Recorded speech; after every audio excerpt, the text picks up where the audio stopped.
All right, that was former VP Joe Biden defending Hunter Biden, his son, against the corruption attacks, allegations at Thursday night's debate, insisting that the story is Russian disinformation. Among those 50 former national intelligence folks that he referred to, John Brennan and James Clapper, who may very well be involved in the coup to take down Donald Trump. Joining us right now is Congressman Jim Jordan. He is the ranking Republican on the House Judiciary Committee, and Congressman Doug Collins, also on the committee. Gentlemen, it is great to see you. Thanks very much for joining us. First, let me get your reaction to what Adam Schiff has been doing, going around, gathering up as many people as he can to say the Hunter Biden story is disinformation. John Ratcliffe threw a wrench in all of that. The director of national intelligence joined me on Monday, and we played that soundbite earlier in the program. Congressman Jordan, your reaction. How can it be disinformation? We have the drop slip Hunter Biden signed. We have John Ratcliffe and the FBI saying it's not Russian disinformation. We have an eyewitness who says the emails are real. We have an eyewitness who says the big guy in one of the emails, in fact, refers to Joe Biden. And that same eyewitness met with Joe Biden about this whole subject area. Remember, these are the same people, the same 50 people who signed this letter are the same people who said the fake dossier is real. Now they're saying the real laptop, the real emails are fake. No one believes them. The only problem is big tech is censoring this information, and not enough journalists are doing their job so Americans can find out what really happened. Right. Yeah, I want to get back to big tech. It's all true. Go ahead. Yep. And Congressman Collins, you've been also talking about the coup. The both of you have done such great work to expose the real issues here and the way that there was a coup to take down Donald Trump. Your reaction? You know, look, I go a step further, Maria. You're possibly involved in the coup. No, Brennan and Clapper are right in the middle of it. I mean, what we've seen everywhere, it leads back to these folks who are trying to cover their own tracks. And Jim's right about this. I mean, why is it that the New York Times can report about the president's tax returns and things like that they were given, you know, to report that they didn't name the sources and stuff, but yet the Twitter didn't censor them, but yet Twitter and other social media are censoring the New York Post for actually posting the truth about Hunter Biden. This is an up, down world. This is why the media is so disliked and why why they're trying to bend this election for Joe Biden. Understand, what we're in is sort of an Orwellian Alice in Wonderland kind of time right now. What's up is down and down is up.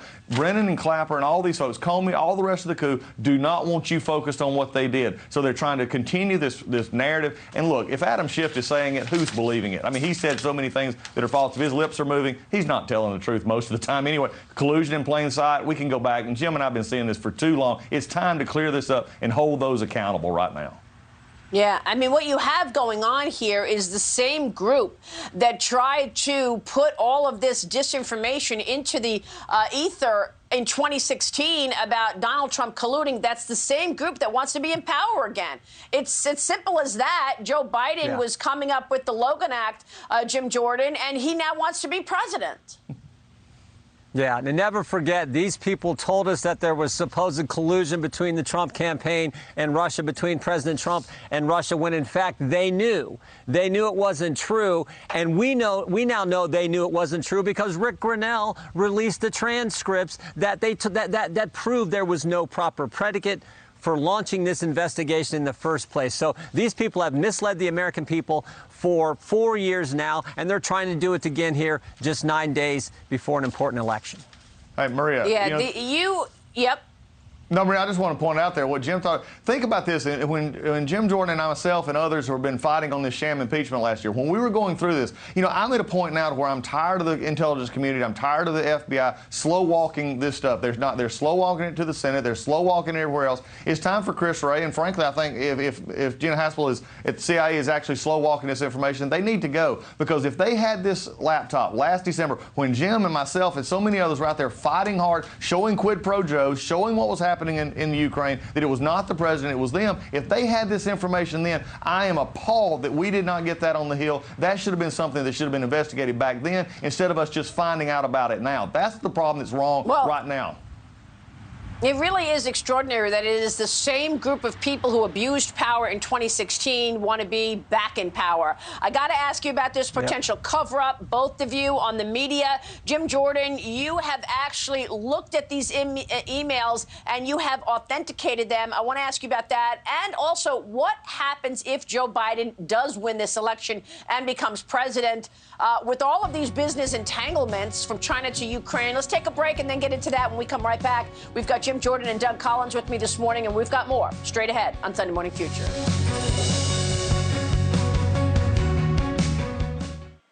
Welcome back. We are back with Congressman Jim Jordan and Doug Collins. They both sit on the House Judiciary Committee. I want to ask you about the media and Twitter. But first, Jim Jordan, your staff independently authenticated these emails that we're talking about from Hunter Biden's laptop. What can you tell us in terms of what's fact?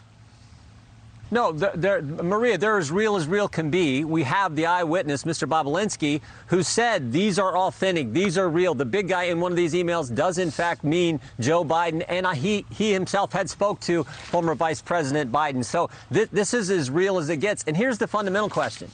Why won't Joe Biden say they're not real?